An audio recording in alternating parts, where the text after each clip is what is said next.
When the wind blows cold on the shores of Lake Erie, the Queen City moans her sad, lonely song. Her streets are empty, but for handfuls of scattered souls, scurrying to escape the chill. Most are gathered at the warm watering holes that garnish every street corner, offering respite for the weary. The air hangs thick and is warmed by the hot takes that resound from the wooden walls. We find ourselves on the doorstep of such a place, with the champions of mediocrity about to set off on another long-winded journey. The windows are already beginning to fog with the balmy bloviations. As the door creaks open, a rush of warm air ushers the velvet voices of the 716 Sports Podcast. Hello, welcome back to another episode of the 716 Sports Podcast. We got a light skeleton crew tonight, just Justin, Jeff, and Steve. And we have a special guest in Patrick Moran of the Moran Analytics Podcast. We really got a great show. Some super cool guests like Adam Schefter and a bunch of others. Why don't you come say hi, Pat? What's going on, guys? How you doing? Thanks for coming on the show. Appreciate it. Oh, it's definitely my pleasure. I'll tell you what, man. When I first started doing research for my podcast about 6 months ago, I didn't know a lot of podcasts out there. So I, was looking around, stuff to listen to, maybe get some ideas and inspiration and stuff like that. And honest to God, I came across the 716 Sports Podcast, and I really liked it. I mean, you guys sound really professional and really good. Now, I know you guys have fun with it and you don't take yourself too serious, but as someone who was listening to it, I was like, wow, man, this sounds, I didn't know if you guys were in someone's basement or if you were in a recording studio. The quality is really good. And I said, you know what? I really like that. And that's kind of something like I'd want to mirror mine after. So good job. You guys are doing great. Well, first of all, thank you. Second of all, I hope you know we're going to clip that and play that all the time to ourselves in dark rooms when we're having a bad day. We might fall asleep to that sound Just the clip. soothing sounds of that. So thank you. And of course, you can check out Pat's Analytics Podcast also, which we'll link to when we were posting this podcast and all that stuff. So definitely check it out. As Justin mentioned, a lot of great guests and things going on there. So a little bit of a collaboration here across state lines and everything here tonight. Really today on the heels of the official announcement of a little bit of a reshuffling of the deck of the Buffalo sports media and availability of it today with the official announcement of the staff of the Athletic Buffalo. And Pat, as you've alluded to here, we're talking off the air, situation you've kind of been familiar with behind the scenes, talking to some of the players who were officially revealed today for the Athletic and now really changing the landscape of Buffalo sports media. It's a big time change, and I don't think it's something that's just temporary. I mean, I think for the first time, maybe ever, sports is digested differently nowadays, with social media and stuff like that. But this is a big deal. This isn't just something that's going to pass and, a couple of days later, a couple of weeks later, it's no big deal. This is something that's going to be going on for quite a while. And for the first time, listen, man, I'm old. I'm in like my mid to late 40s right now. And this is the first time that the Buffalo News has ever had any real, true, written word competition since I can remember, since the days of the Courier Express, which is long gone. And I mean, granted, the Athletic, it's all digital, but that's the day and age that we live in nowadays. You know what I mean? And how a lot of fans digest their sports content. So we got a real live competition here in Buffalo for the eyes and the ears of the sports fan for the first time, like I said, since I can remember. It's a big, big deal. So now with the last couple of weeks, we've been seeing the Buffalo News personnel, their sports section, the faces and the names that we've really come to know over the last few years of TBN, slowly buyouts, people moving, some rumors about what's going to happen. Sure. Do you see this being something where the Buffalo News is ever going to regain that position of, even if it's not number one, maybe a 1A, or have they really been dealt this huge blow they can't recover from in the age where print journalism isn't really what my generation growing up is really going for as a number one resource? I think that they will in time. I think it's going to take time, and I think it's going to be a big process. But, even if you're the most ardent Buffalo News sports fan, it's big blows, and you don't just recover easily from what's happened the last couple weeks. John Vogel was a loss, and I like John, but I felt like, Mike Harrington does a good job, and I know a lot of people feel a lot of different ways about Mike, and so do I, for the record, so I get all that. I'm talking right now purely from a writing talent standpoint and nothing else. Mike's very capable of leading the hockey coverage on his own with another guy who they'll hire who'll do, 15, 16 games a year, whatever have you. So John was a good, he's a great writer, and he's lost, but he's replaceable. Bucky and Sully, I guess that comes on your personal preference. You know what I mean? A lot of people didn't like what they were doing anymore. I don't agree with that, by the way, for the record. But there's a case to be made. A lot of people on Twitter, and that's what I go by because I'm on Twitter so much, they don't like Sully. But at the same token, they also didn't care for his work anymore. They thought it was overly critical, and that he was maybe poking the bear a little too often, like always finding the negative in something. So I can understand that case. You can make a reasonable case that, okay, well, a guy like him, he's a columnist, he's replaceable. To me, personally, I think Tim Graham leaving is the big blow. I think that's the guy and all this that is irreplaceable for the Buffalo News. You're not going to get another Tim Graham. There's not a lot of Tim Grahams in this nation in terms of talent. And for me, the difference between, say, Tim Graham and the rest of the guys who left is, again, maybe you don't care personally for some of these guys. I'm not saying you necessarily. I'm just talking about anyone in general.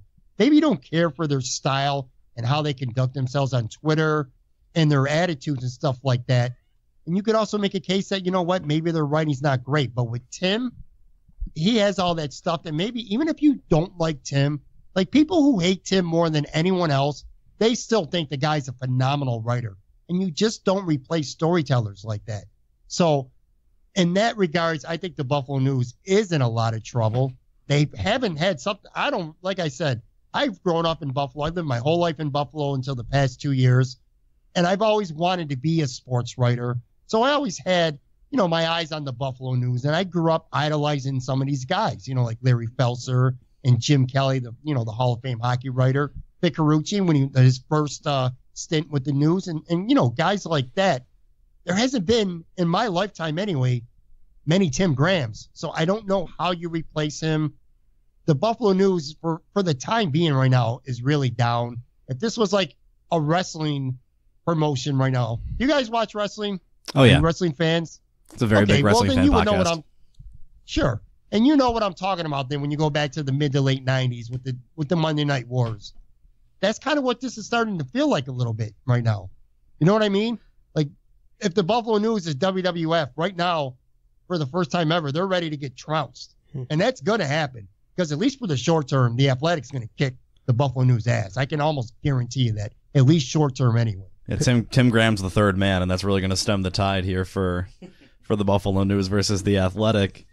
And our Buffalo News staff were really the recognizable faces. You mentioned Harrington, but outside of Harrington, now it's Harrington, it's Amy Moritz, it's a lot of people who haven't been getting those front page stories are now going to really have to step up. It's going to be newer guys, younger guys, and the Athletic's got the name value now, and I think that's really drawing the attention from Western New Yorkers. There's no question about that. The Buffalo News still has good talent there. They still got Harrington. They still got Jay Skursky. Of course, they got Vic Carucci. Mark Gaughan, who's a great writer. I don't know what they're going to do with him. He covered the Bills for a very long time, and then he transitioned into college stuff, which I want to talk about college stuff in a few minutes, by the way. But, yeah, they lack depth big time. I'm sure she's going to have an increased role. I do know some things. Like, I know that they are, and it's not just talk. The Buffalo News is going to hire people to replace these guys. I do know that for an example, the hockey position writer to take John's spot, they've already had well over 70 applicants. So it's not like they're lacking for options. It's a question of what's their budget going to be and are they going to make the right choice? And even if they do, it's probably going to take some time, for fans to get used to them and to like them and accept them. You remember Kimberly Martin, who came to the Buffalo News, and she was here for maybe 6 months. They had a cup of coffee and went down to D.C., right? Yeah, exactly. Now, don't get me wrong. I'm sure, going to D.C. is the big reason why, but I never felt comfortable seeing her work in Buffalo. Not that she's not talented, because she definitely was. You know what I mean? It's kind of like this town, it takes a long time to really get into the fabric of this town. So it's definitely going to be a big-time process. And by the way, we keep talking about Buffalo News guys. Matthew Fairborn joining the Athletic is no small thing. That guy is a rising star to me. in the sports media. I've had him on my show before. I really like that guy a lot.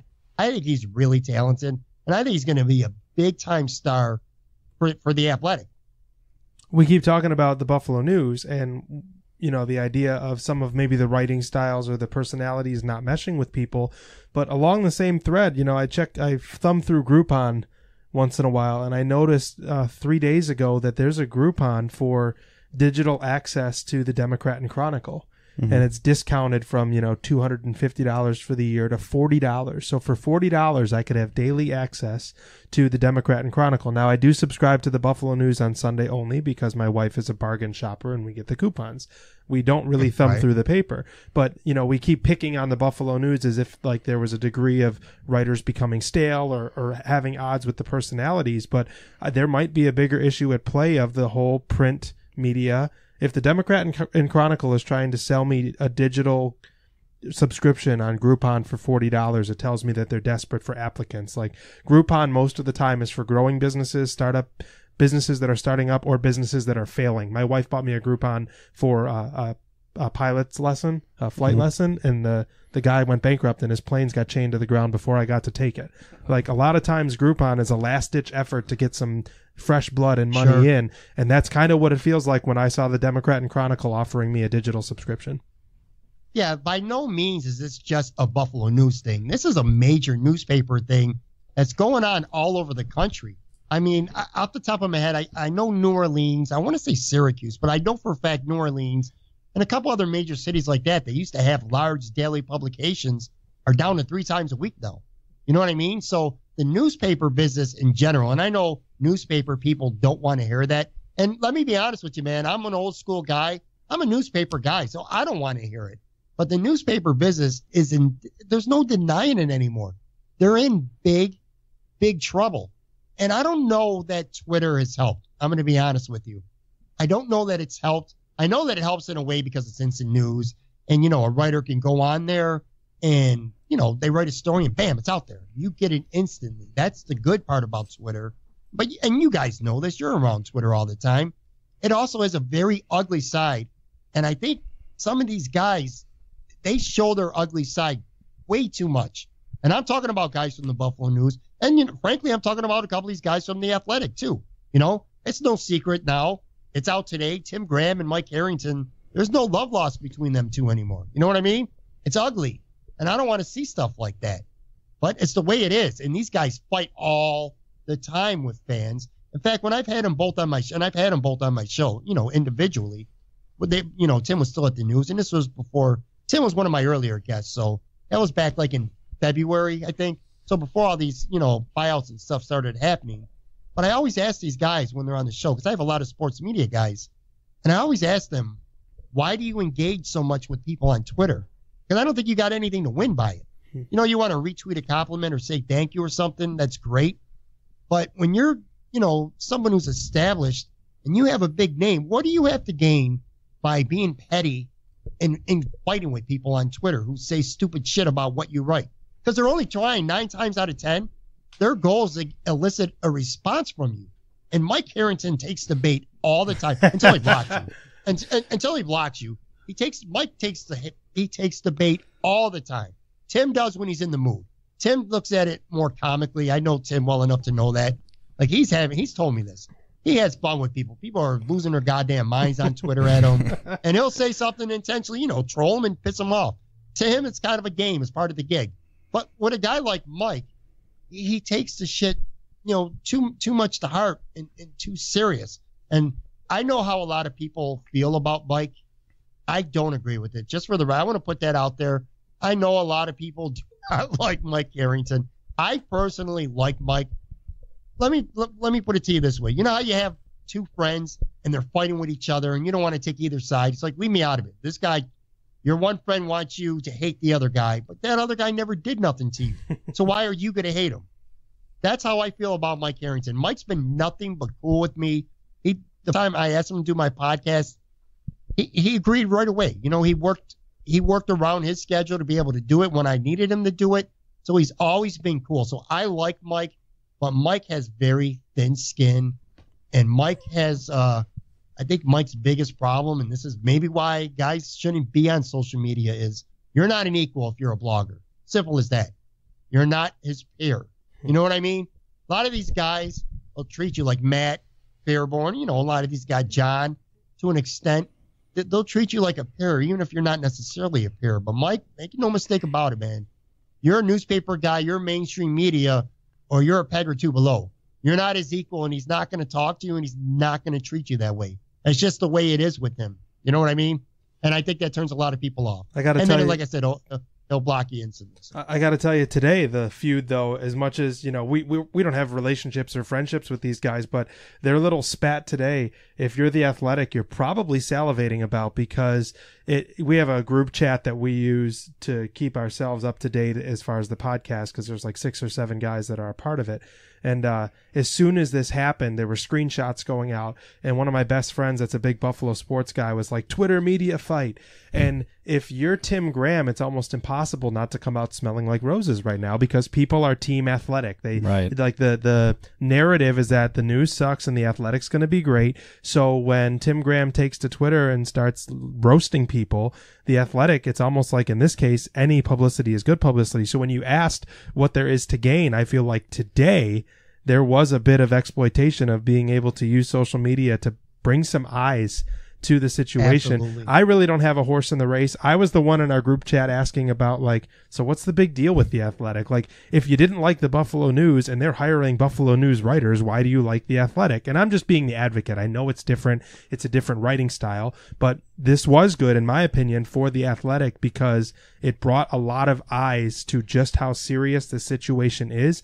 And I have a feeling most people are going to fall on the side of the Athletic. Right. And Pat mentioned it a second ago too, with the perceptions of who Harrington is. To now notice Tim put these out on Twitter. The exact people that are trying to get under Harrington's skin or getting blocked by Harrington on Twitter are the exact people that are going to go and retweet Tim Graham trying to bury Harrington on Twitter. So what he's done is gone out, reach his number one audience, people he wants to siphon away to his articles right away, and now people are excited to read the cool new Athletic that's trying to get away from what they perceive to be, at least, the stodgy old Buffalo News. Whether that's accurate is another discussion, but they view those writers as the fresh blood. Absolutely accurate. I think you said it perfect right there. Tim knows what he's doing. Let's put it that way. Now, I haven't talked to him. I don't know this. I'm speculating just like you guys are right now. But I strongly suspect that Tim kind of had that same attitude. Like, today's a good day to get some publicity. And I don't know, and I don't try to pretend to know the personal relationships between these guys and what's happened over the past couple months. I just know the results, and I know some of what led to what happened, but I don't know their personal relationships. But I did find it telling that when John left the news and when Bucky left the news, Bob Desari left the news, Sully especially when he left the news, there was an outpouring of affection from coworkers. But when Tim left the Buffalo News, I definitely did not see that, and I was actively looking for it too. You know what I mean? So I think there might have been some rifts inside the Buffalo News. And again, I'm speculating here, and I need to make that very clear right now. I'm not trying to cite any source that I have any kind of information like that. Just going on based on what I feel and what I've seen. There's, like I said, there's no love lost right now between Tim and at least some people from the Buffalo News.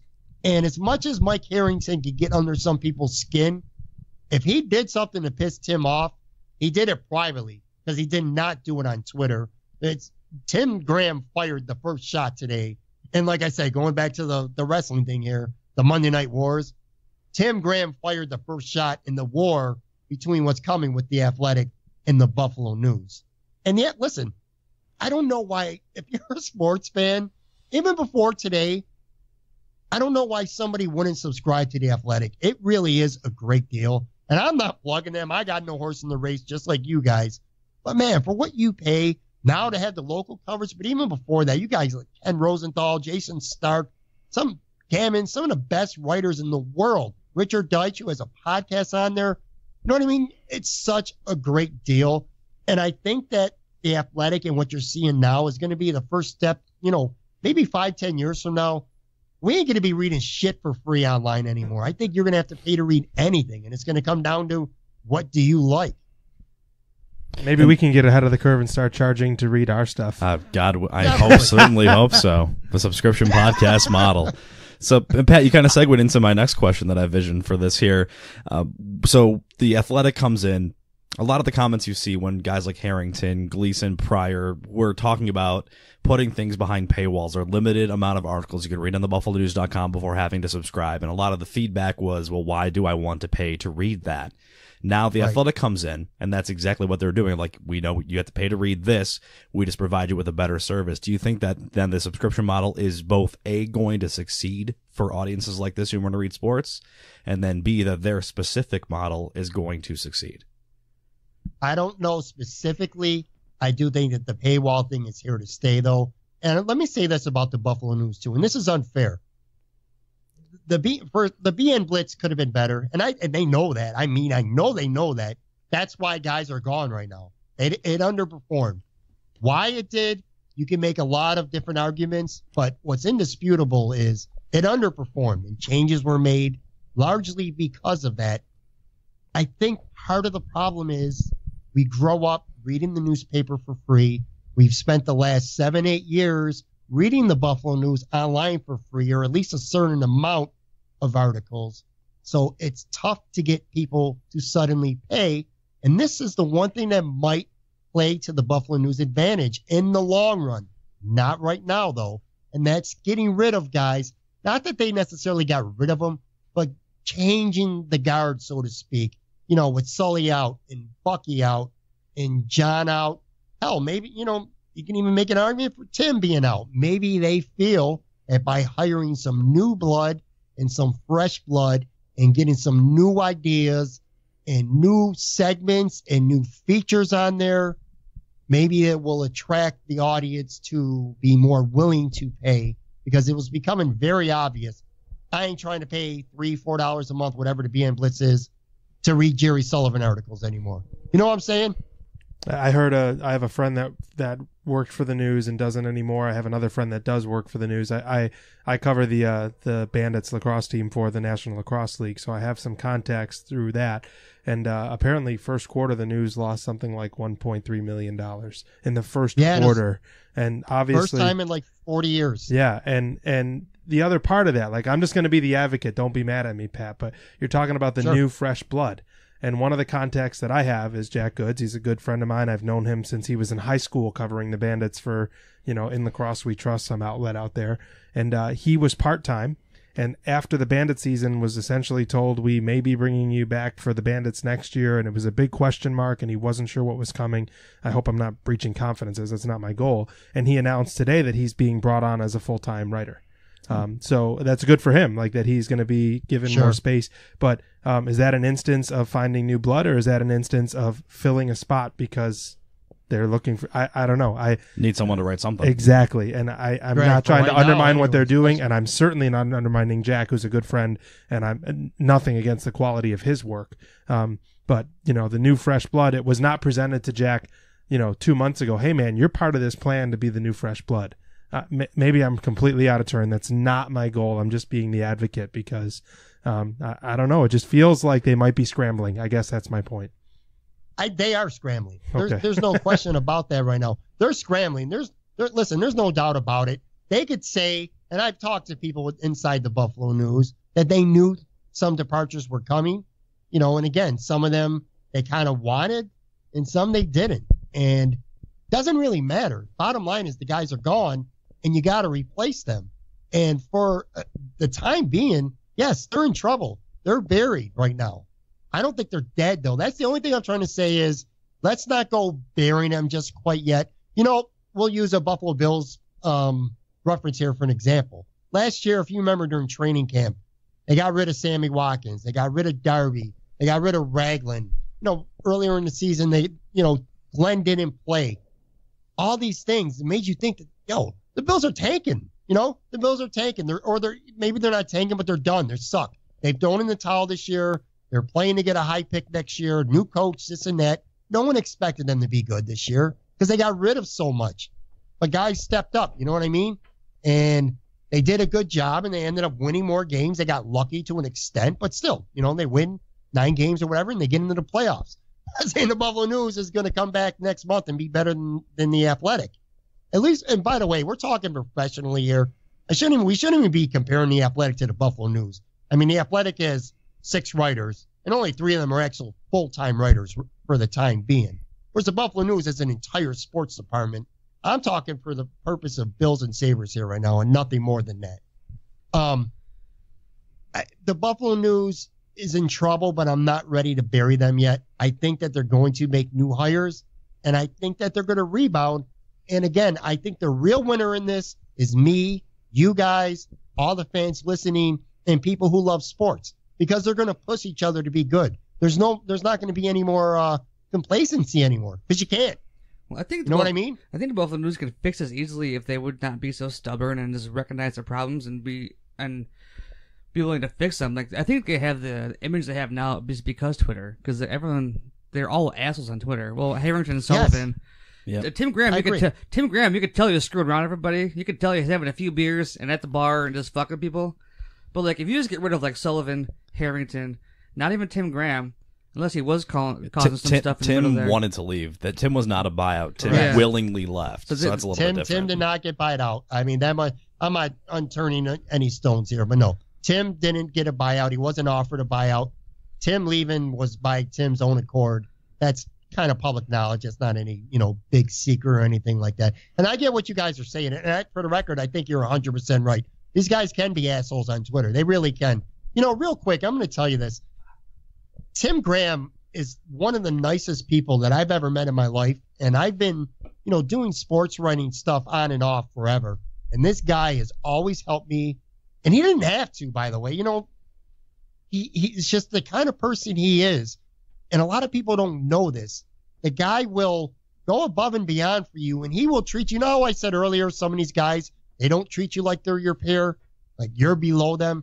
Tim is not like that. I'm telling you right now, Tim will treat you the same whether you got 10,000 followers on Twitter or 10. And that goes both ways. He'll be really cool with you, or he'll be a super asshole. You know what I mean? But like when Tim worked for ESPN and I started a blog, he helped get a couple of my articles published on ESPN.com and his links, which really helped get my name out there. He helped me out when he used to cover the Sabres. I first started covering the Sabres like back in, 2000 or so. I covered them for a season. I didn't know my ass from a hole wall in the arena. I was horrified. And, he took me in right away and helped show me the ropes and stuff like that. So Tim's a really good guy, but he is an asshole sometimes on Twitter. And I honestly think that that's by design. I really do. I told you this. I think he has some fun with it. So, but the perception, I get what you're saying. The perception is that he's like that. And he's not the only one. Like I said, Mike's constantly blocking people. And, God forbid you swear. Come on. 2018, it's Twitter. People are going to swear. Don't block them. Like half the reason I don't, the main reason I don't read any BN sports stuff is because I'm on Twitter. I don't follow them on Twitter. I think they're ridiculous. So I don't want to click on anything they're writing. I don't want to support them. But there's so much good local talent that they could bring in here. Admit defeat to the blogosphere and hire some of those guys, people that know how to use Twitter the right way. The quote-unquote basement guys that Harrington and all them try to bury might be their saving graces. You can bring guys I know Cover One goes to the Athletic, one of the best. Eric in the area. Turner is amazing. Yeah. Cover One guy. Mm-hmm. That's a good score. I think that was probably the Athletics' best hire besides Tim Graham. That Chris guy, Baker too. Yeah. Eric Turner just pumps out content. He just pumps it, and it is all great content too. And then there's some people that have written professionally, been paid to sports write for 10 years. Never mind. I'll be quiet. Even again, that's me, Pat. I'm just being an ass because I've been a professional sports writer for 10 years. But we have Eric Wolfschlager in our crew. That dude, I've never seen that. That guy could write. I've never seen a writer like him. And Bill Kenny, he's written 5 articles for a site. 2 have gone viral. One has had 70,000 hits. The guy basically every member of this podcast, except for me and Justin, is a great writer. Well, we're good writers. We just don't do it. That's right. I just don't care. I don't know that. I know the Buffalo News is they are gonna take some chances, and they are gonna hire some guys with the blogging background. I'm pretty confident of that. Might not be a Sabres beat reporter from day one or a Buffalo Bills beat reporter from day one, but I think they're gonna. In fact, I know that they're hiring a couple digital content producer guys and stuff like that. So I do, to their credit, I think they know that they need to make some changes. One more thing with Mike, and I'll say this too, and I know I might be in the minority with the way my attitude is towards this, but how I feel about someone personally, it doesn't really matter to me. I care about the job they do. I don't have to like you to want to read your shit.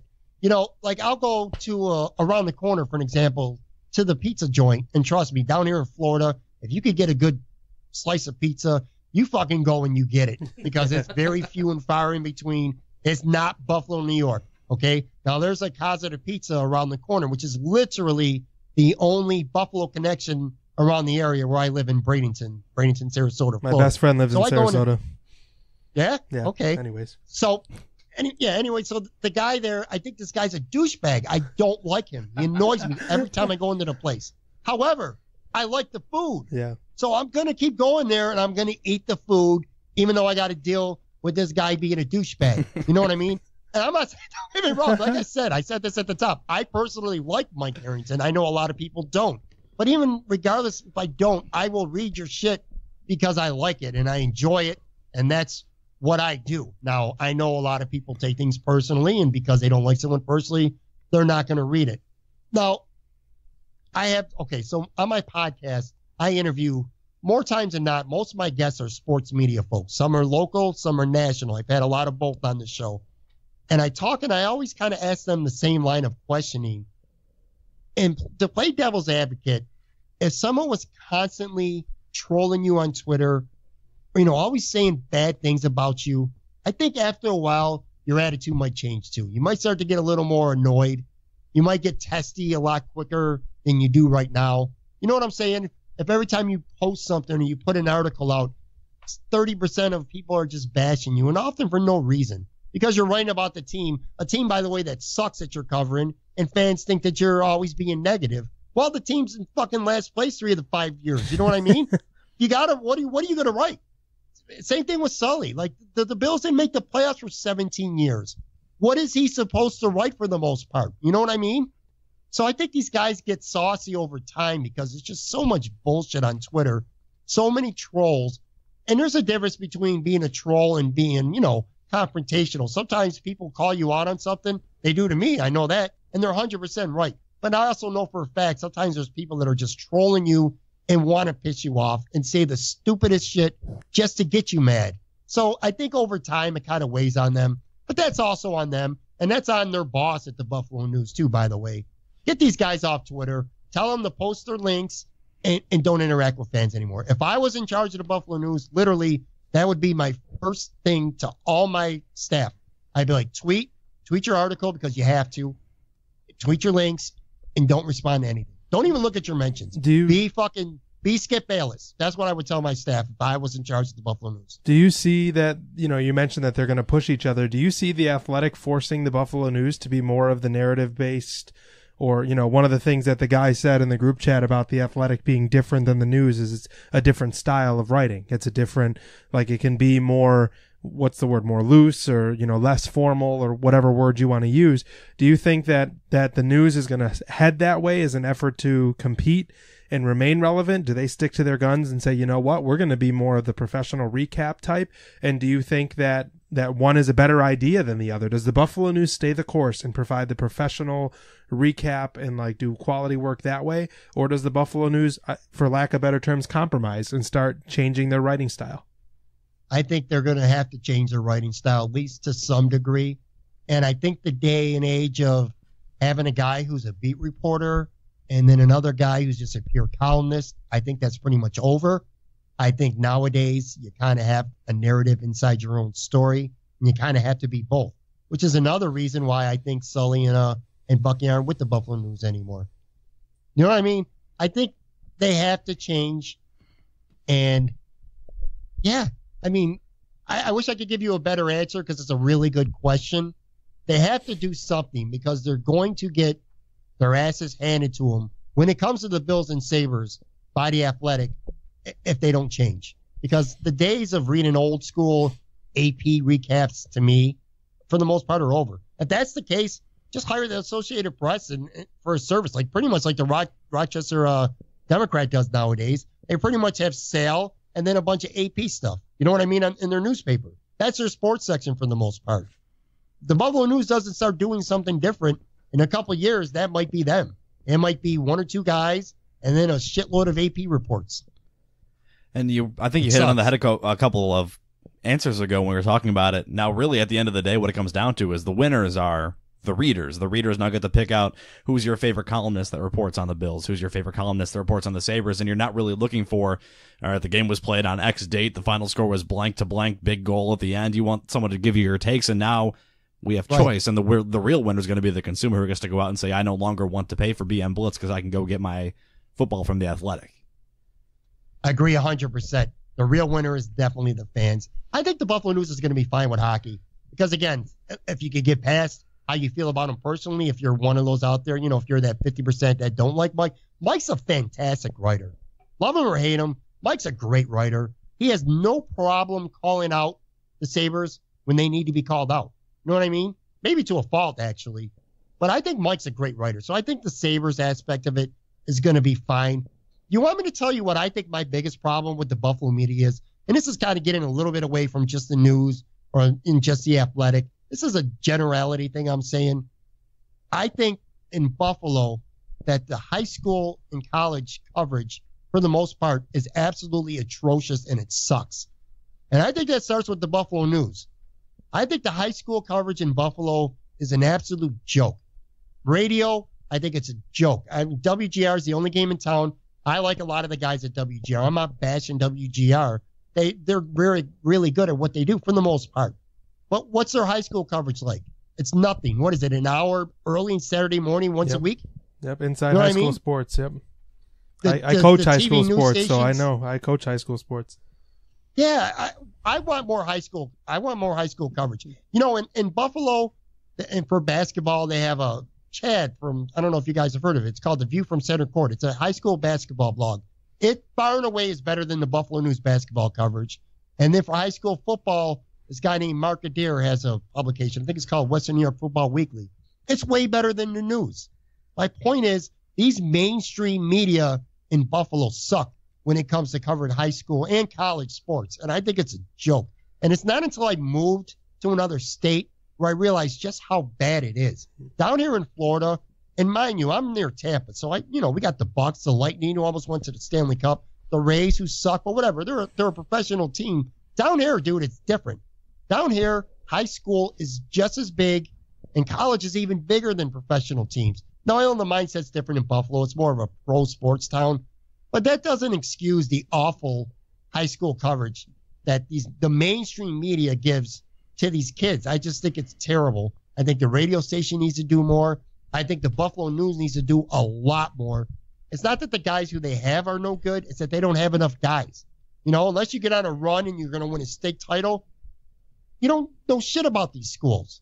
They don't for by the way, the TV stations and stuff like that. I just think there's an overall horrible lack of high school and college coverage in Western New York. Look at Khalil Mack, greatest player who's ever played in Buffalo, one of the best players in the NFL. The UB couldn't sell out 12,000 seats when he was there. You know what I mean? He holds the record. Holds the record in the NCAA for tackles for a loss. Unreal. Yeah, that stadium didn't even sell out. I mean, that guy's a once in a lifetime player for a school like UB. You don't even know him. Yeah, I watched James Starks run all over the field too, and he won a Super Bowl with Green Bay. There's a kid. He's down here. His name's Damone Harris. He just graduated from UB. He's a defensive end. He went to Bishop Time, and he's a Buffalo boy. He was a walk-on at UB. Wasn't even a scholarship kid. Worked his way up, earned a scholarship, became a starter, became a really good football player. Worked out privately for a couple teams. Was signed by Tampa Bay minutes after the draft as a priority undrafted free agent. Kid's got 400 followers on Twitter, and that's it. He was on WGR for 5 minutes the day after he was on my podcast. And I'm not to hype on my podcast. I'm not saying that. My podcast don't mean shit in the grand scheme of things.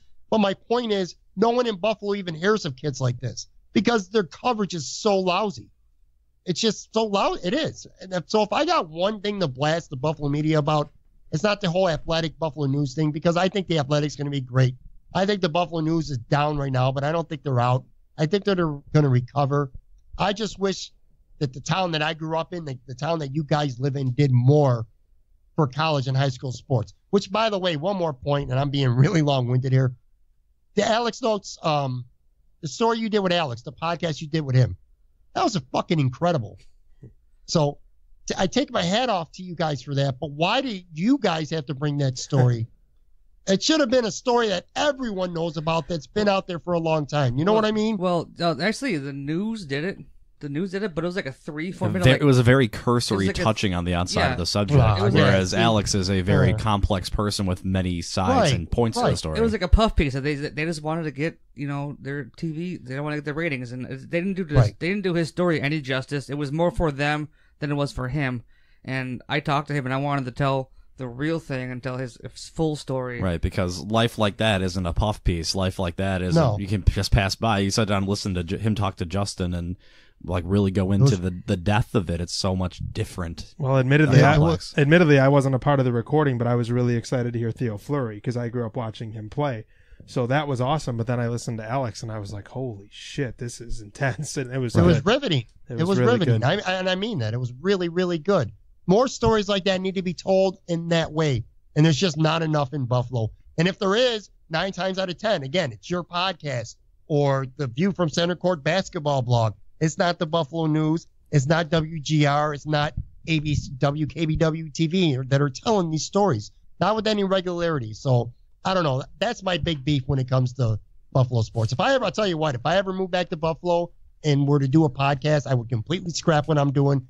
As much as I love what I'm doing, as much fun as it's been and as good as it's doing, I would scrap it tomorrow and I would start a high school podcast and I would do nothing but daily high school stuff. I think the town is just starved for something like that. And I don't know that you're ever going to get it. So maybe I'm just wasting my breath there. So about 10 minutes ago, you mentioned WGR. But my question for you, I wanted to kind of ask a question about radio. And you see the fight that the papers are having with the internet and bloggers and stuff like that, and you see what's happening in Buffalo News. Do you think you'll see this start leaking into radio and fighting with podcasts? And if so, when do you think you'll start seeing that happen? I think the only advantage radio has is that they're able to get in people's cars. It's the convenience of it, I think. But even that's going to become a moot point soon. Yeah, it's an older generation that doesn't understand how to use their phones the right way yet. I think once that goes away, it's Bluetooth and Sirius versus AM radio is going to become an interesting. I had to teach my 29-year-old wife how to download a podcast so she could listen to it without burning data. So there's that. Do you think we'll start seeing this in radio anytime soon? I would love nothing more, and I have nothing against the people at WGR. Sal Capaccio, he was literally my first guest on my first podcast I ever had. So I like him, and I like some of the guys at WGR. I don't have anything against them personally. It's kind of like how I feel with the Buffalo News. I would love nothing more than to see them get some legitimate competition. Because I think when you don't have any competition, you get lazy. And it's the same thing over and over. And being mediocre can become acceptable. You know what I mean? They don't have any legitimate competition. And to be fair, the problem with anyone coming along that could give them competition is right now they own the rights to the Bills and the Sabres. Both teams. So they have that access that you're not going to get.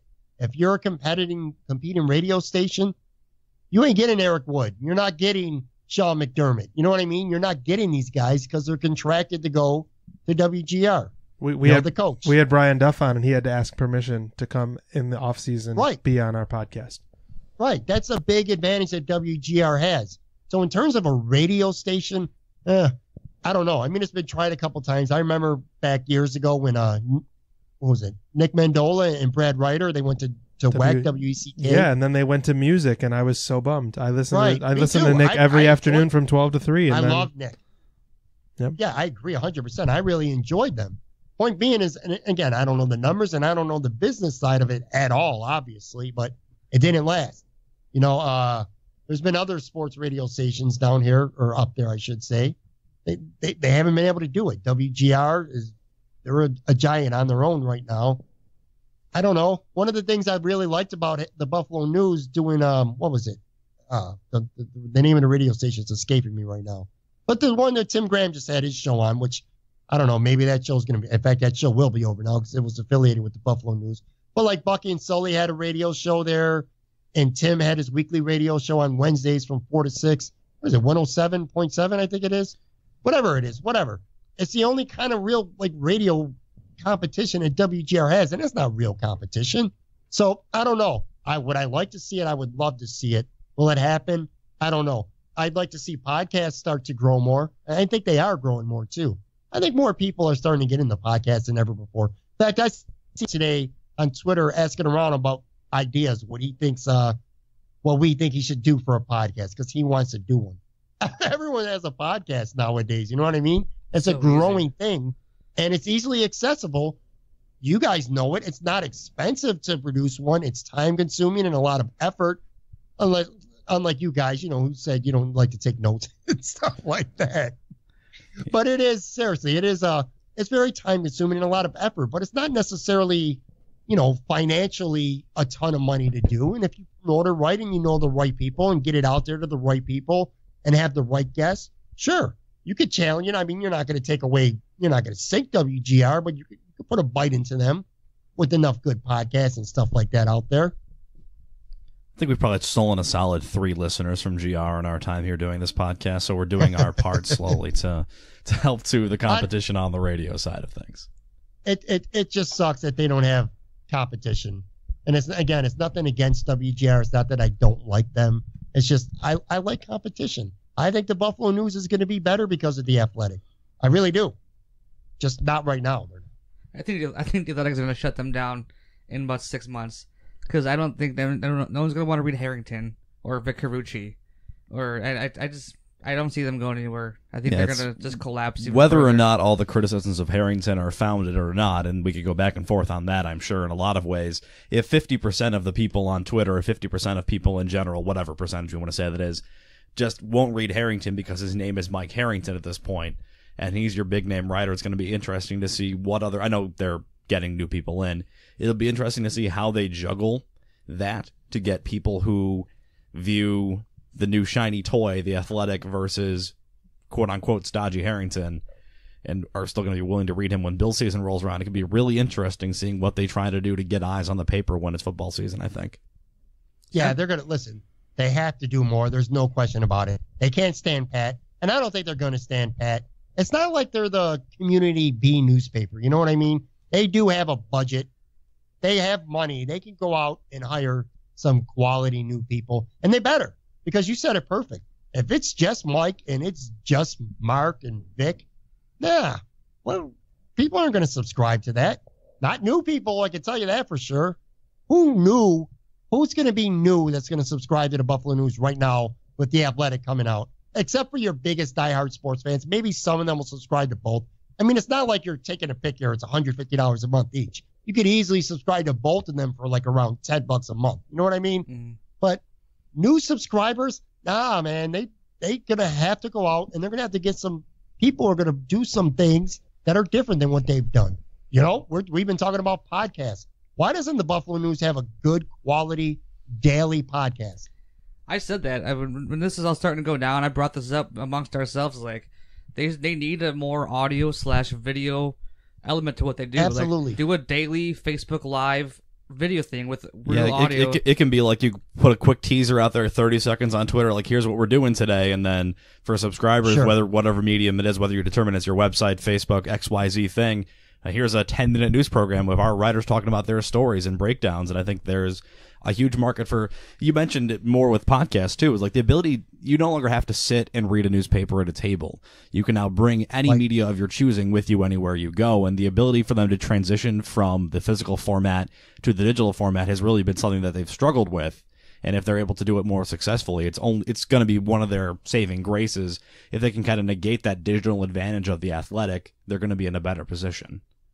Absolutely. You said it perfect. That's why I think having a really good podcast would do wonders for them. Maybe that's the best thing they can do. Because I'll tell you what, besides good sports talk, quality sports talk, because at the end of the day, that's what it's all about. But let's just say you're the Buffalo News right now. You're the guy in charge, and you're brainstorming for ideas. What can you do to counter this? Well, let's start a daily, or at least during the week. You know what I mean? A weekday daily podcast. Not only are you breaking down the news of the day and talking about topics, but now you're integrating your staff into the conversation daily. And you're getting a chance to know these guys on a more personal level. You know what I mean? You're getting to see the personality of some of these guys a little bit more. And I'm talking about new people that they're going to be bringing in as well as whoever, the couple that are still left right now.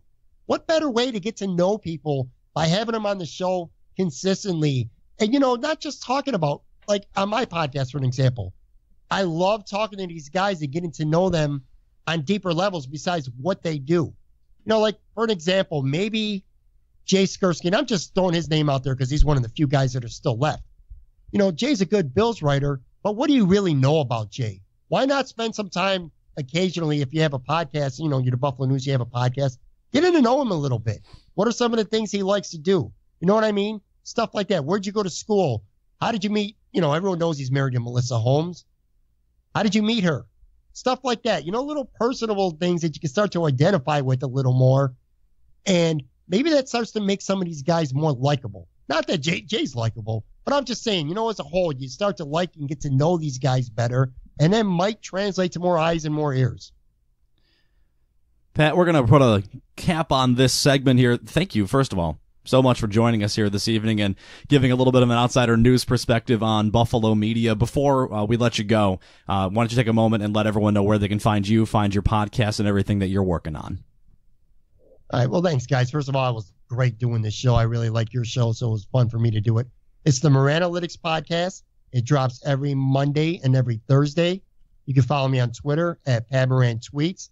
And the podcast, man, it's available pretty much everywhere. Apple Podcasts, Google Play, TuneIn, Stitcher, all that fun stuff. You can find me on Twitter. Usually I'm trying to beg people to come on the show. So thanks again. It was really a lot of fun doing this.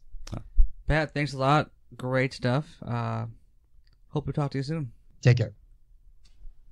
And thanks again for Pat joining us here tonight, taking his time to discuss what's really going to be an interesting and changing landscape. And I'm sure this is really just the first step in what we're going to be seeing as a back and forth between Buffalo News, The Athletic, and all the associated journalistic fronts.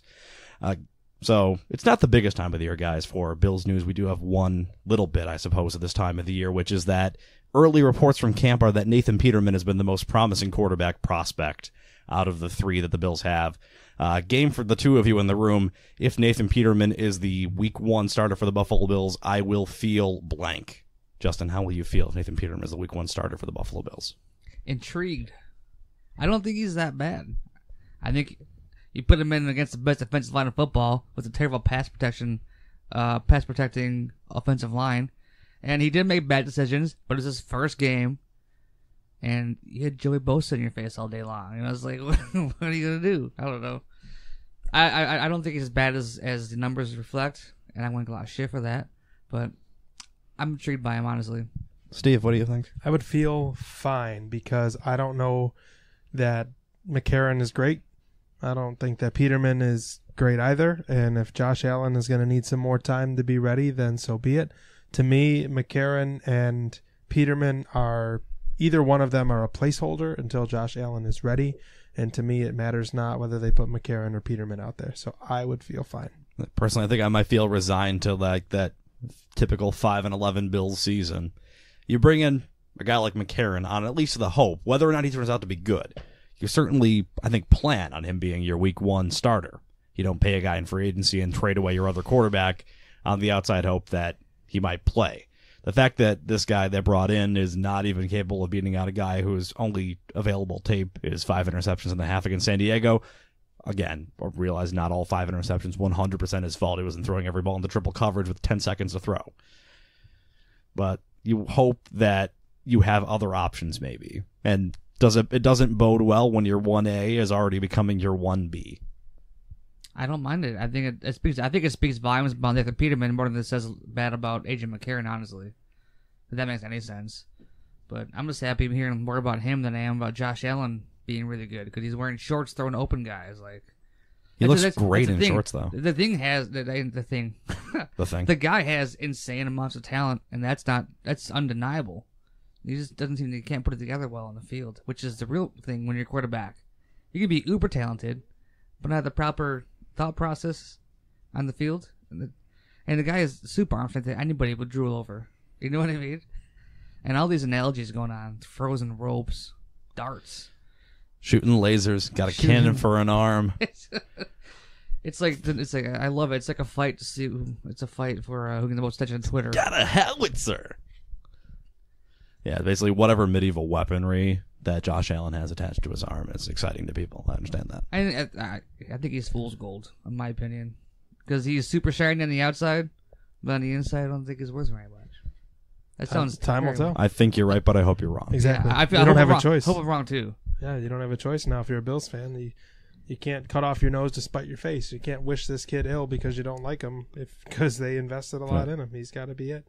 And on the heels of that first-round draft pick, we're hoping the Sabres have the easier of the decisions out of any team in recorded history since at least the McDavid draft, as we near their theoretically, basically official selection of Rasmus Dahlin coming up here this weekend. And I guess maybe outside of that, the biggest story is whether or not there's going to be other personnel moves made by the Sabres. Who do you guys see moving, whether it's O'Reilly, whether it's someone else like a Reinhardt or McCabe, Ristolainen, or do you think the Sabres are going to stay with what they have and just try to add available talent, Dahlin, etc., through the draft? Do you think there's going to be some personnel moves made this draft week? I think there's got to be. I think there has to be. At least they got to be. They definitely be talking to teams, but if they don't draft. If they do something stupid and don't draft Dahlin, which I doubt is going to happen, Buffalo's going to explode. But I think they got to trade O'Reilly, not for defense anymore. Boo. No, I don't want them to trade him per se, but they need speed on this team. There's no speed on this team, and the league is so fast. Like I almost would want to say trade Reinhardt, but this team lacks wingers so much, especially speedy wingers. And the only good winger we have, I think, is Sam Reinhart, who's not a great skater. You know what I mean? And they just need more speed in this team. There's not a single fast player. And then Jack Eichel's not even that fast, but then he is a powerful skater. You know what I mean? He needs someone to play with that can keep up with him. But that's been his biggest problem, is finding people. It's not even always physically just like skating speed. It's mental speed to play with Jack. You have to understand what he's going to do, be able to process things, and be where it makes sense. And it's just that level of offensive awareness is what's been lacking from his line mates. And Sam has been one of the few guys who, maybe not all the time, Sam has shown an understanding, and maybe that's part of their bond off the ice, and they get along well together and understand things together. But Sam's one of the few guys I feel like can go out on line with Jack and be where Jack wants him to be. Now, Sam doesn't always convert those chances, but I feel like you see a lot of, man, I wish Reinhardt had just gotten a little bit more of that shot when he's on the ice with Jack. And maybe by keeping him, maybe by letting him mature and continue that pace that he had towards the end of last season, maybe he starts cashing more of those in. I think that the moves come at the defensive end because all of a sudden they have 9 NHL defensemen. And I know that sounds crazy, but they do. If you have Dahlin, Ristolainen, Gulli, Nelson, Bogosian, Scandella, McCabe, I'm missing... Are you counting Falk in that? No, I didn't even count Falk in that because I think Falk's a UFA. You have then Bogo. Possibly like Pilot, if he ends up being an NHL guy, and I'm missing Antipin's still an RFA, right? No, Antipin's back in UFA? Russia. He signed in the KHL. Okay. He already signed over there. There's one more defenseman. Oh, Bulio. There's their 9th. Bulio. But there's 9 NHL defensemen, not all good, but you need 7, maybe 8. And like Hickey that they just traded for with Arizona, if he signs, he's probably going to be an AHL guy. But they have all of a sudden this surplus of defensemen. Yeah. I think the move might be a buyout of Bogosian or something like that. So obviously the go-to would be defense because they have so much, and I think the odd guys out there would be Scandella and McCabe because there's so much. There's so many fast guys now. Like you put Dahlin in that lineup, it changes everything. Yeah. And the Pilot is such a skilled skater coming out of Sweden and a very good defenseman. He's got to adjust to the American game. I think it's harder for a defender to adjust the American game than it is for a forward, because as a defender, it's so much quick reaction, just chips here and there. But there lacks so much on the wing. This team has no wingers at all. But Okposo, who is here and whatever he wants to be, I guess. Tough year because his injuries recovering from and XYZ. But he's not your game-changing winger. You need. This team has nothing on the wing, and it's a serious problem. And with Middlestat, I think it makes O'Reilly very tradable to get a good fast winger or skilled. It's weird. The Sabres fell twice for the same overvaluation of the guy who got to play next to Johnny Tavares. Like they went and got Molson because Molson looks amazing next to Johnny Tavares. Then they go out and get Okposo, who, shocker, look great next to Johnny Tavares. Meanwhile, the Islanders just get new guys, and they continue to look great next to Johnny Tavares. You know why? Because Johnny Tavares is excellent. He's an amazing center, and he makes everyone around him look better. The problem is that the Sabres need to find guys who are able to click with their guy. They need to find guys who play to Eichel's ability. Well, and Eichel made everyone around him better this year too. Oh, he does. Guys like that's only going Oposo, to as long as he stays healthy. That's only going to continue to escalate upwards and Oposo, upwards. Pominville, and Gergenson's only produced on his wing. Period. Like, that's it. I mean, that's it. Well, at that point, so you got Jack, who was the big offensive player. O'Reilly has his value, but it's more in a possession and defensive role a lot of times, in power play, things like that. I don't know. He's not that, a slacker offensively. Both years, he was top 3 in scoring on this team. Is it because of, like, I would be curious, and I don't know this maybe, like what his points per minute is, or versus just he's the guy who gets number 1 power play time, he's the guy who gets a lot of other time. If there was a guy like Middlestat playing more of an offensive role, would O'Reilly still be producing to I feel like people want to box O'Reilly up in the same box as like a Paul Gaustad, who was a great face-off guy and the hard-nosed and, like, you know, defensive minutes or what. But, like, the dude scores on breakaways and he scores shorthanded goals, and he had about 60 points, which is to be expected. When he was in Colorado, that's what he was putting up. He was I think he's better offensively than a guy like a Gaustad is, like a true 3C, 4C number 1 PK. But the people that want to just write O'Reilly off make him sound like that's all he is. He gets his points, and he's consistent pretty much with his points, like you're saying.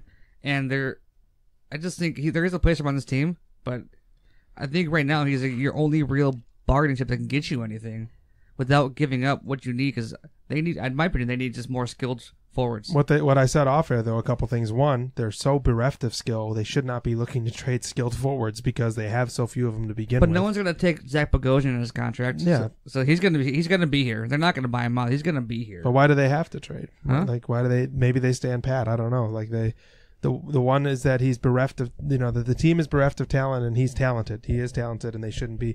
The other thing is O'Reilly is the guy you trade for when you are a good team that's making the playoff run. No, we're not that. That's the thing. What's that? We're not that. I know, but so let's say they trade O'Reilly and they are all of a sudden in a playoff spot, and they, at the deadline are looking for that gritty center that can play all 3. I'm like, you had one, and maybe you had the best one in the NHL. I know he's expensive, but I said when they signed him, people were going to be upset for the lack of points, quote unquote, with the salary that he has. And he is, like, O'Reilly would be the perfect deadline player. Salary aside, he'd be the perfect deadline player for any playoff team to acquire because of his, he's the Rod Brindamore. He is the Bill Guerin. He is the, the tough center that can put up points, can win. I don't know. I feel like trading him away is cutting off your toe. Like, I feel like Zemgus is a good playoff guy you're talking about. But he hasn't shown that. He hasn't had the chance to. I don't know. He's the best Latvian player on this team, but other than that. But I think it comes down to checking myself to make sure there's not another Latvian player on the team. No. 3 Rasmuses. Then. I think it comes down to either trade Reinhardt, either trade O'Reilly or you trade Rasmus Ristolainen, because they're the only 2 pieces on this team besides Eichel that anyone's going to want that you can get a decent pull for. The other option is that Botterill looks at what he has in the AHL, and that's how he's going to fill out the lineup. That he's going to keep. Tim Graham did that, and now we're screwed for Tim Graham depth. Not Tim. Yeah, Tim. But Tim was. We would talk about Buffalo sports, but you got to remember. Tim Graham. You have to remember Rasmus Asplund. Tim Murray. Yeah. You got to remember Rasmus Asplund. You have to remember like Cliff Poo. These kinds of guys might be Bailey Baptiste, might be full-time NHLers. And if you like start slotting in the top 6, I know it's not ideal. What if you slot Middlestat to the wing? What if you have Middlestat on Jack's wing and Reinhardt on the other side, and then you have O'Reilly, Oposo, Pominville, or O'Reilly, Oposo, Gergensons, and now you're talking about speed. Bailey Baptiste bring that, and they can be third-line guys on either side of a Larson or whatever, or plug-in third-line center here, and you can find speed, or you can have, let's have Eichel and Reinhardt with Bailey, and then have O'Reilly and Oposo with Baptiste. And all of a sudden now you have speed on each line. Yeah. Like maybe that's Botterill's idea because, the Penguins were never trading away big time guys. They were just calling plugging up in and Ross. Right. And They were just Sherry plugging in Hornquist or, Hornquist too, but he wasn't from the minors, but they were just plugging in, as you said, Rust and Kuhnhackl, and who else am I forgetting? Connor Sherry, because they had the pipeline, and I feel like Botterill might have rebuilt the pipeline enough. That's my point, that maybe they look at Ristolainen and O'Reilly and say, yeah, they're talented, and we're not going to trade them away. And you keep saying, well, that's their bargaining chips to trade. The other option is that they don't make trades, that they stand pat with what they have and fill it in with the minor league kids that are ready to come up. I don't know. I hope it's not Risto because I think he's on a good contract, and I think Very he's got more to team-friendly offer. contract. Steve, you're kind of hitting on something that I hope they're going to have to do sooner or later, whether it's this year or not. At some point, we have to see whether Bailey, Baptiste, and all these guys in the AHL can play. They can't stay down there and be brought up for 2 games and sent back down forever. These guys have had so many cups of coffee, they're about to open up a fucking Starbucks in Rochester. Just let them go. Yep. At some point, you have to see if they sink or swim. You know, if Nick Baptiste comes up here and he can't stick in the NHL for 60 games, I'm going to be upset about it. I like him as a player. But at the end of the day, we'll have clarity on that, and we know where to build the team. Correct. You can't really fill out those. Every year we talk about these same names, I feel like, coming up from the AHL. And every year we're like, I don't know. He was up here for 10 games, but they didn't really give him a big shot. He played with like 8 different line combinations. They just need to bring some of these guys up and let them go. And if it works, excellent. Maybe it only works for half the guys. Maybe it works for 2/3 of the guys. But then you know what half of those guys and what 2/3 of those guys are going to be part of your long-term plan. And then maybe next year, O'Reilly's got another year off his contract. Risso's got another year off his contract. Scandella's got another year off his contract. All these guys are... It's easier to trade these guys the less the other teams have to commit to them for the future. You trade for Risto, that's a lot of money you're taking because he's got years left. Yeah, 3 years left at $5 a year. Yeah, and same with O'Reilly and that bigger deal he's got. I'm never against trading anyone if the value is right. If someone's offering you a king's 100%. ransom for Ryan O'Reilly, Oh my gosh, please take it. Yes. Like if someone wants to give you a top 5 pick and a huge prospect to take O'Reilly, I think he's got a lot of value. I'm not going to sit here and argue that with you, Steve. I agree with you 100%. But everyone's got to trade 100%. But I don't want to get rid of a guy. This said of changing a culture, feeling like they have to bring something in when they could very well, drafting high, bringing guys up from Rochester they already have. I don't want to make a move for the sake of making a move. And they did make a move, and to me, I don't want to call it significant, but a kid that when he did come up did look all right. Hudson Fasching scored in his first shift. His first game in the NHL might have been his first shift, and he looked like he could hustle. He could keep up with the speed. Never really got the chance, but they moved on from him for a defenseman from Arizona, Brandon Hickey, who, as far as I know, did not play in the NHL and is on the college contract that he may not sign here come July 1st, and then he becomes a free agent. They traded we're him going to have another VC slow. watch? Yes. They traded him because he's slow. Fasching? Yes. Yeah, and that's fine. The league is fast now, and they got slow. So he did look. He was. He's a great in power the forward, corners. but that's Yeah. not what you need. Yeah, He was great in the corners. He's great down low behind the net, but this team lacks so much speed, and it's visible. It's very visible. That team, they lost Eichel. Yeah, it was so boring to watch. You're watching, and I was watching Vegas. We were watching Vegas in the Caps, and you're like, if the Sabres were in this series, it'd be embarrassing. Oh, the turns. And now Watching we're watching playoff hockey close. after watching the Sabres is literally like watching 2 different sports. The only player on the team that they even entrust to bring the puck through the neutral zone is Jack, yeah. because he's the only one with the handling and the skates to do it. And you see 3 guys make a rush and they drop it back to Jack and he passes it to them and they drop it back to him to bring it through the neutral zone. So I agree. But my question is, are they looking for speed elsewhere? Are they, for goodness sake, just offer sheet William Nylander? Just do it, please, for the love of everything. Offer sheet somebody, like just freaking do it. I can't wait until some young GM, whether it's Cheka or someone who's raised on this, or the new guy in Toronto whose name I can't remember for the life of me, Kyle Dubas. These guys, I want one of them to be like, fuck this whole this gentleman's agreement's not offer sheet. I can't wait till someone finally does it and the floodgates open and all of a sudden all these young players are getting actual I heard a offer rumor sheets that like they they do said in NHL. the reason that they don't offer sheet RFAs is to not drive up the salary of players, and it's like, no, the salary cap does that. The reason that every player that becomes a free agent doesn't make $9 million a year is because the salary cap doesn't allow it. It has nothing to do with who's getting offer sheeted for what. If you offer sheet Sam Reinhart for $11 billion and the Sabres get your next first-round pick for the next 32 years, then you just cash-strapped your team, and good luck, because the Sabres now own your future for the next 30. Like we would have if we had allowed Edmonton to take Thomas Correct. Vanek for 4 first-round picks. Yep. Yeah, they were screwed there though. I know They'd they already were. lost Briere and Drury. They had to. That was a marketing I know. move. They would I have know. burned down the arena more than they already wanted And to. it's Still it's so frustrating to look back on though, because if picture either one of the two things, either they don't fuck up the whole Briere thing and they keep Danny and Danny stays here and they don't feel the need to do it, or if they just say, you know what, I don't care, like burn down the arena. I'm not paying that money to Vanek, even though he was pretty good, but not much $7 more of a million producer year. at that point. Yeah. You take those 4 first-round picks, and maybe Edmonton only wins the lottery twice. But I mean, I'll take Taylor Hall and Nugent Hopkins, and all that. And it's revisionist history and what ifs and all that stuff. You look back on that era of Sabres history ending the way it did. But you know what I think, and this is a little bit of a tangent. You know what I think cost the Sabres more than anything? Darcy Regier said he refused. Yes, Jay McKee. Darcy Regier said he refused to negotiate contracts in the middle of the season because it was a distraction. And you cannot tell me that if he approaches Chris Drury and Danny Briere as they are riding the high of the coolest season, the Sabres were projected by ESPN that year to finish last with newly acquired Mike Grier and, Danny Briere. And they were expected to finish last. And when they're playing as well as they did, if he would have at any point negotiated their contract before it expired, you mean to tell me they don't sign on to keep it going?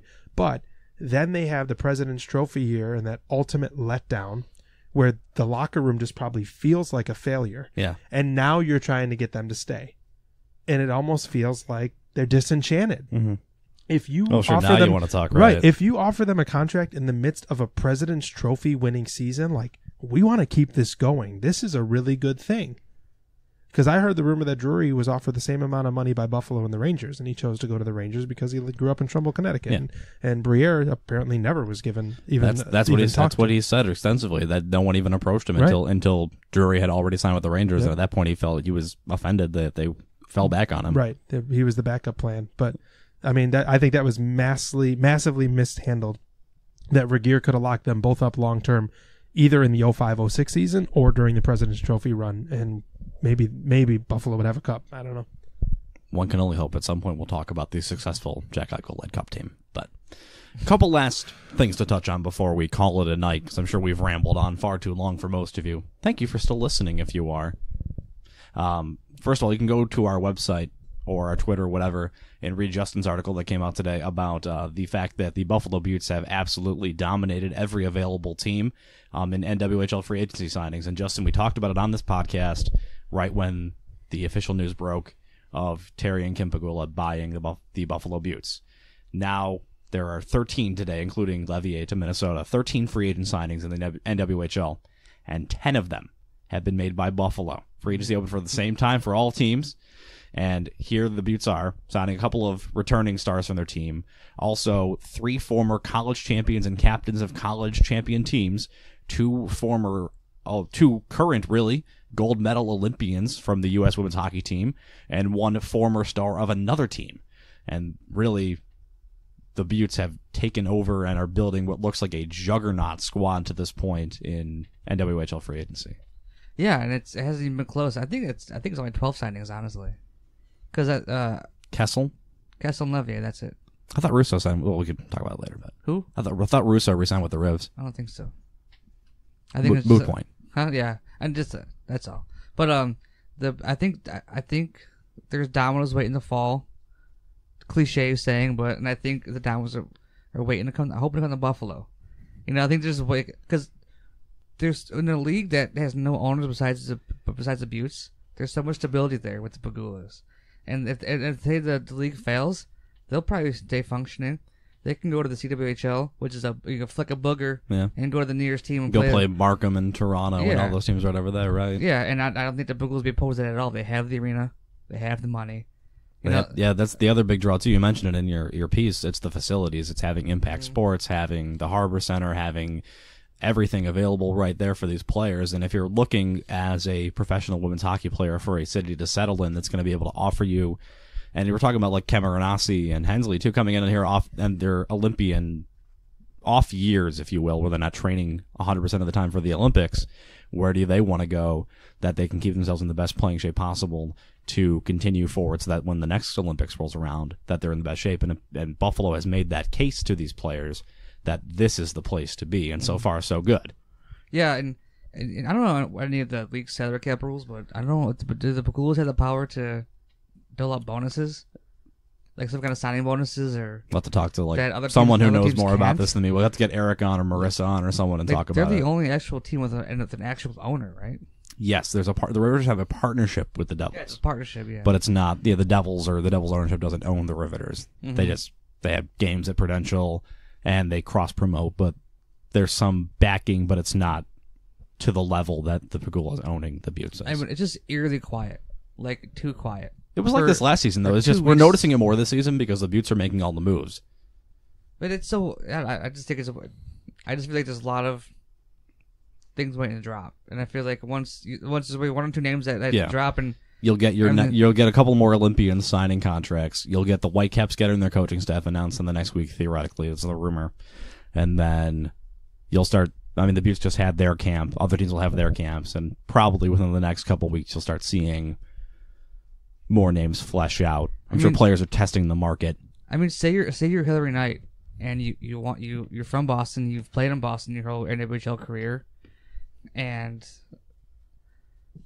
they offer you a contract of what I think the max contract now is like $9,000 or something. Yeah, whatever like it is right now. But the Pagulas offer you that contract with probably some kind of incentive or signing bonus and the stability that they bring. You're really thinking about that. You know what I mean? Like that's a hard. Yeah, it's Knight, it's Bellamy, it's Gigi Marvin, it's all the. I think basically it's all the NWHL players who went to the Olympics last year. And maybe even a couple who went over to the CWHL. I hope this doesn't happen. I hope it doesn't happen again where all the best players, all the Olympians go to the Pride. Not just because I think it hurts the league. Like when it's just an all-star team against a bunch of other players. I think the league did so well this year because there's so much more parity than there was in the past. I think at the very least we're off to a good start. Even if a lot of those names we just mentioned go to Boston, if the Riveters can keep the main backbone of their crew from last year, which is they say Fitzgerald, Burke, Dench, Russo, those players, and then Buffalo already has what they have, plus maybe they can add a couple more players back from last year's team, if nothing else. You got Elias Kamara-Bowie coming back as your top line, plus all the other players. I think that's already 3 teams, and that's assuming that Connecticut and Minnesota do nothing. But there's also it's a thing I want to touch on an article I didn't because I didn't even know where to go with it. Is there something going on with the Olympians and the NWHL? Because every player that was cut from that Olympic team went to the CWHL, and none of them came back to the NWHL. Who knows? I think if there was, then Kessel wouldn't have come back. True. I mean, she's the only returning Olympian. Cameronazzi and Hensley are both Olympians who did not play in either league before. I remember me and Eric talking off record in the past. Like, there's something weird going on with that, huh? There certainly could be. I'm sure it's going to be down to how much each. We're not too far removed from a year and a half ago when we sat in this room and talked about. No, actually, we didn't sit in this room. We didn't own this house yet. We sat in a room and talked about the NWHL salary issues and all that with the salaries being cut and looking like the league was in dire straits before they've managed to recover rather well, to their credit. I'm sure that it's going to be player to player. I'm sure some of those players who were the highest paid players at that time feel a little bit slighted by that. And maybe Hillary Knight is one of them. Maybe other players who made their thoughts well known at that time are some of them. Maybe some of them are willing to come back anyway. Talk about FC Buffalo? Yeah. So FC Buffalo played at home Friday night, a tough win against a Binghamton squad that has not shaped up most of the season, but they've, to their credit, traveled well with a short squad and really made Buffalo work for it. Was not an easy 2-1 home win. And then, as you mentioned, Steve, I know you watched a little bit more than I did on Sunday. Buffalo travels to Cleveland, about 98 degrees actual feel weather, and in an absolutely crazy game, goes up 2-0. Cleveland draws the game even. Buffalo scores in stoppage time. Then Cleveland scores in stoppage time. Buffalo's bane this season. 2 games they couldn't close out now against Erie and against Cleveland, where they were leading in stoppage time and couldn't pull out victories. And now we'll have to come back home on Friday. So listen to us. We'll be broadcasting the game through WNY Media, 7 o'clock Friday night against Rochester, and a team that's looked good, but maybe a little bit shaky at points. Steve trying to play a full 90 minutes and put some more wins in the column. Well, Buffalo played well both days, Friday and Sunday. They had 20 shots and 20 corners on Friday night. 20 corners. And I think they had the first 5 against Cleveland. They just put the pressure on and they put the screws. The problem is they seem to just have a relapse, just like we saw with Binghamton. They controlled play. Binghamton didn't build up to that goal. They brought the ball up the field, crossed it, and banged it in on the volley. There was no build-up. You didn't feel the pressure coming. It just bang happened. And I don't know how you fix that, because if it's just that briefest moment of complacency, neither Cleveland nor Binghamton were pounding on the door. They got a break and it went in. And one of Cleveland's goals was a PK. You obviously can't take a foul in your box, and that was But just ultimately, it just seems to be these very quick relapses, which have to be maddening as a coach. It's not like you're having the game taken to you and that's why you struggled. It's you have a little mental hiccup and the ball's in the back of your net. So, but yeah, we looked at the schedule down the stretch, and it's very feasible that Buffalo could finish 4-1-0 or 4-0-1. They could have 4 wins just based on who they've beaten already and how they've looked. It's very feasible for them to run the table or close to it these last 5 games. I think that's everything, unless we have some hot Bison's takes over there, Justin. I have one more. The Vancouver Stealth were purchased by the Canucks today, which is great that's a for huge, stability huge in the news for NLL. them. Yeah, And theoretically playing in the same facilities, right? Yeah, up in DC.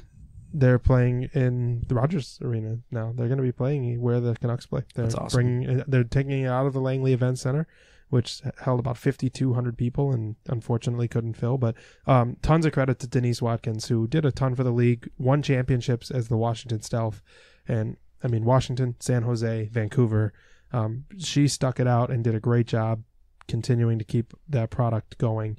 And now the Canucks own it. And in every situation where the NHL team owns the lacrosse team, it goes very well. In Buffalo, in Colorado, in Calgary, that was fairly recent that the Flames purchased the riggers from the ownership group and took it over. And now you have the same thing happening for Vancouver. I think this is nothing against the efforts that Denise put in as the owner.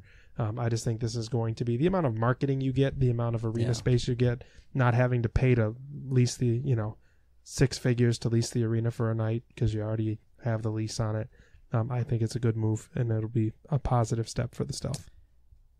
Not to drag this lacrosse part of it out too much. Anything you want to comment on regarding the rumblings regarding the Nighthawks? This is the God's honest truth. Everything that I have heard from sources has been there's nothing going on yet. Like I have a feeling there's a shoe waiting to drop, but I don't know what the shoe is, and that's the honest truth. This is not.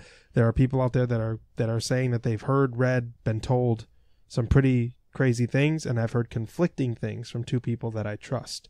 So they can't both be right. Right. So whatever's going on with the Nighthawks, Pagula Sports and Entertainment, Halifax, I don't know. I think it's muddy and it's going to become more clear. I think this is good for the league to build this offseason intrigue. And, you have the expansion draft coming up shortly and then the entry draft. And then I think the dust will settle and we'll start looking forward to Halifax if it happens. But I wish I had an answer, but I don't. Just curious. It popped in my head when you started mentioning the Stealth and all that. And how good for the league. I know we're dragging this out, as you said, but you have 2 expansion teams coming in a Philadelphia market that you knew worked, a billionaire in San Diego, so they're in good shape. And now you have stability for another one of the 9 teams that have been around that, Vancouver's not going anywhere now. They're going to sell seats and they're going to do well. So it's a good thing for the NLL. I'm excited. We always get to this point of the show where, I can't believe that we've actually gone on. And we sit in this room, and we have no idea what to talk about. And then I look down at my phone and realize I've been sitting on your red couch for almost 2 hours. What color is that couch? It is a red couch. Thanks. You're welcome. It's red. It's a shade of red. This is red. It's not the same. Well, thing. I mean, I'm not breaking down whether it's, crimson or whatever the fuck shade of couch this is. Red orange. It's not even orange, dude. It's not There's red no either. orange in that It couch. is a thoroughly red couch. False. It's a little bit. It was probably more red when you purchased it, and it's probably faded slightly to a slightly duller red, but it is red. Thanks, Jeff. I will go on the record. That's red. And now Bill and Nick and Eric, who have listened to this podcast, are mad at me now because That's this is red. the counter argument This to is red. what they talked about the last show when I wasn't here. But it is a red couch. No. This is a maroon bag next to this red couch. There you go. There you I go. like it. I got you. Thanks. Want to put a bow on this one there, kid? Yeah, let's wrap it up.